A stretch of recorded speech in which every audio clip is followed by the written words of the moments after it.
জিন্নাতি ইনসানি কোনো শরারত দিয়ে কোনো কাজ করে না সুবহানাল্লাহ আল্লাহ সূরা বাকারা তিলাওয়াত করে আস্তা কালামুল্লাহ পবিত্র আয়াত ফরমায় কোন মানুষের যদি সূরা ইখলাস তিলাওয়াত করে কোরআনের পরিমাণে তৃতীয়াংশ তিলাওয়াত করার সমতুল্য সওয়াব পাইবে যদি কোন মানুষের দুইটা সূরা ইখলাস তিলাওয়াত করে কোরআনের পরিমাণে তৃতীয়াংশ অর্থাৎ তিনবার তিলাওয়াত করার সমতুল্য সওয়াব পাইবে কোরআনের পরিমাণে সূরা ইখলাস তিনবার কোন মানুষের তিলাওয়াত করিলা সম্পূর্ণ কালামুল্লাহ শরীফ খতম সওয়াব পাইবে সুবহানাল্লাহ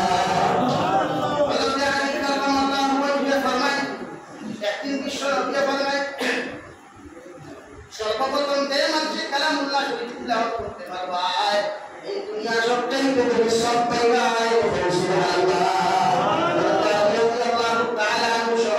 ওনার সাহাবায়ে কেরাম কইলা ভাই হযরত আলী তিনবার সূরা ইখলাস তিলাওয়াত করে বলিয়া রাসূলুল্লাহ আল্লাহর নবী আমি তো সর্বপ্রথম কুরআন কারীম খতম করলাম বিশ্বনবী ফরমায় তোমার লগে যত সাহাবায়ে কেরাম একবার তিলাওয়াত করতে পারেন নাই তুমি কিভাবে সমস্ত কুরআন কারীম খতম করলে হযরত আলী বলেন ইয়া রাসূলুল্লাহ আমি সমস্ত সূরা ইখলাস তিনবার তিলাওয়াত করছি আপনি বলেন সূরা ইখলাস তিনবার তিলাওয়াত করলে এই সম্পূর্ণ কুরআন কারীম তিলাওয়াতের সওয়াব পাইব সুবহানাল্লাহ সাল্লাল্লাহু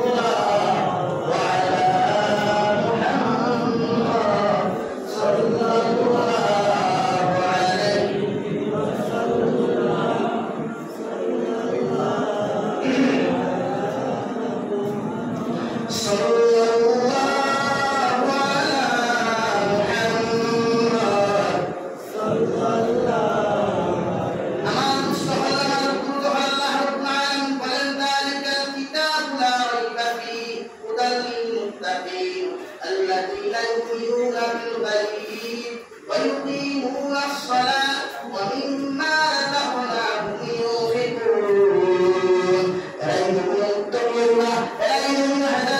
মুসলমান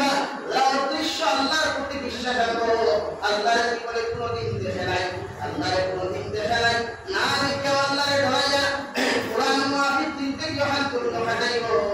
আল্লাহ না দেখে কি বলে আল্লাহ ঢায়া সারা দিন থেকে যখন তুমি বিসমিল্লাহ ফতিয়া দেই করে ভাই আল্লাহর নবী মুহাম্মদুর রাসূলুল্লাহ সাল্লাল্লাহু তাআলা আলাইহি ওয়াসাল্লাম ফরমায় ইয়া রমাদান আল্লাহ উম্মত মুহাম্মদের উপরে যত্ন করিবা ও সময় আল্লাহ জিকির করবা আমার গুনাহ সারা দিন থেকে আমার ইবাদত করলাই জান্নাতের ভিতরে তোমরা কি যাও আল্লাহ রাব্বুল আলামিনের সমস্ত গুনাহকে ক্ষমা আল্লাহ সারা দিন থেকে তোমার না দেখিয়া তোমার অন্তরে সারা দিন থেকে তোমার হুকুম মানিয়ে আমি কাজ করলাম তোমার কালামুল্লাহ শরীফ তিলাওয়াত করলাম ও আল্লাহ তোমার দয়া তোমার কুদরতের কথা মাথার উপরে সজদা দিয়া একটা বার্তা তুমি আল্লাহ তোমার রূহানিয়ত দিয়ে একটা আমাদের সামনে দেখা দিতা আল্লাহ জগতের ৭০,০০০ রহমতের ফোঁটারে সরায়া সমস্ত গুনাহ উপর সামনে আয়া আল্লাহ প্রত্যাবর্তন করবা সুবহানাল্লাহ আল্লাহর দয়া আজকে সজদা দিতা আল্লাহর দয়া তিলাওয়াত করলা কিয়ামত ও আল্লাহ ইয়া জান্নাতি প্রত্যেক বান্দার সামনে সাক্ষাৎ করবা সুবহানাল্লাহ আল্লাহর দেখতে চাই না শোনা ভাই আল্লাহর দেখতে চাই না আরে আল্লাহ দেখতাম তো কিতাব লাগি দেখতাম না হয় আজ মদিনাতুল মুনাওয়ারা মক্কাতুল মুকাররমা খানায়ে কাবা দেখতাম লাগিয়া উম্মত মুহাম্মদি হাজর একটাবার বিহার দেখা একটাবার যদি মজা অনুভব করতাম একটাবার যদি খানায়ে কাবার খানা হইয়া বদলিয়া লাব্বাইক আল্লাহুম্মা লাব্বাইক হইয়া ডাক দিতাম আমার দিল খান শান্তি হইলে সেম টু সেম কিয়ামতের দিন জান্নাতি সমস্ত বান্দার সামনে আল্লাহ রহমতের পর্দা সরাইয়া দিল বান্দা জীবনে আমার দেখছত না দিকে তিলাওয়াত করছো আমার দেখছত না দিকে সিজদা দিছো আজ আমি আল্লাহ তোর সামনে দেখা দিলাম সুবহানাল্লাহ হযরত দাউদ আলাইহিস সালাম হযরত নবী মুহাম্মদ রাসূলুল্লাহ সাল্লাল্লাহু আলাইহি ওয়াসাল্লাম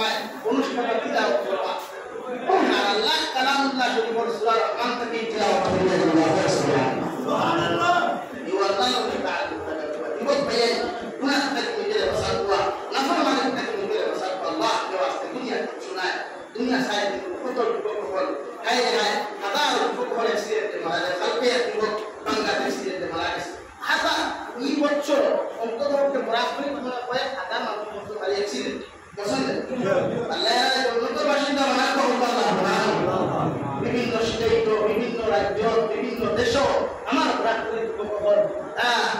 দেশের উন্নতির লাগিয়া নিজের উন্নতির লাগিয়া লাশ হইয়া পারি তাই আল্লাহ এরা উন্নতর বাসিন্দা বলার করুক আল্লাহ আছে। আমি কতদিন আমার বাড়ির তার লাঠি মারা এলাকা, আমার বাড়ির থেকে মনোগুণ আধা ঘন্টার রাস্তা, লাঠি মারা আমার এক পাপড়ে কুয়া। আমার এলাকার উপর আমি থাকতে সময় তারা নানা দেশে আসলাম। এক যুবক রাত্রিবেলা বন্ধুর লোকে শোনা থাকিয়া কুয়ার কি করিয়া রোগ করিয়া নিয়া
আর জন্য যদি